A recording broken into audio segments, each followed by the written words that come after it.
Uh, I thought to start the game, we gave Phoenix, especially Dylan, more so than anybody else, a little too much space, and he got extremely comfortable out on the floor. And, for him to go for 20, I think, on 8 for 10 from the floor in the first half, when most of them were just straight ISOs, is tough to overcome. But our guys, I got to give our guys credit. They fought in the fourth quarter. They fought well enough to give us a chance to win, but at the end of the day, holding them to 18 points was great. Playing a double big lineup, but at the end of the day, when you have 18 turnovers for 22 points compared to their 10 turnovers for 11 points on the road, it's going to be tough to overcome. So, again, we just have to make sure we try to do this for 48 minutes and not wait till the last quarter to turn it on defensively. Otherwise, it'd be tough, especially on the road. That turnover with 14 seconds left. What did you see there? That Jalen got the switch, and the young kid also did a pretty good job. Jalen tried to make the pass, and I thought that I think it was Allen. Yeah, I thought he stepped out of bounds before he threw it off McHale, but obviously he didn't, and that's why I tried to. That's what I was looking for. Is there anything you could have seen there, like whether McHale goes more aggressive at it or boxes him out?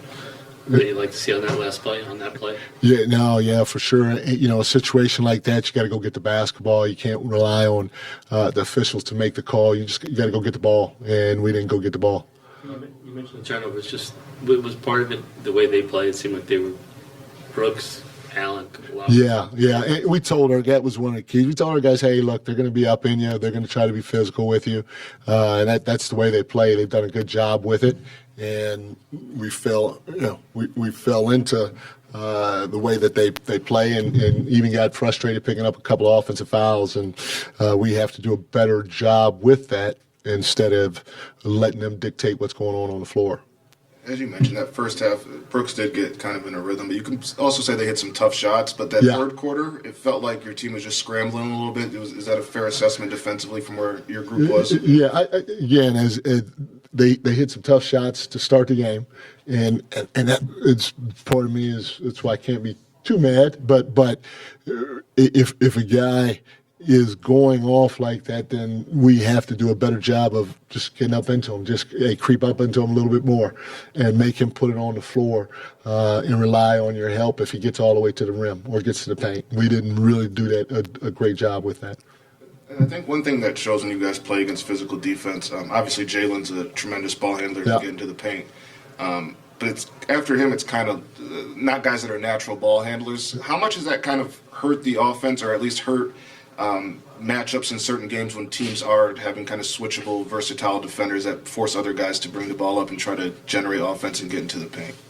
Yeah, it's where a guy like Josh helps out. A guy like Landry helps out. Landry was a point guard in college, and obviously we're trying to give some young guys an opportunity, and some guys that aren't in that situation opportunity, and they just got to do the best they can. Hey, and they know how to simplify what we're doing. They have a couple of different options when they bring it, but the biggest thing is if you're getting pressured, you're just going to have to go by. You're going to have to go by the defense. You're going to have to go by the defense. You can't allow the defense to dictate what you're doing, and we did that on a couple of possessions, bringing the ball up the floor. Thanks, Coach. Thank you, guys.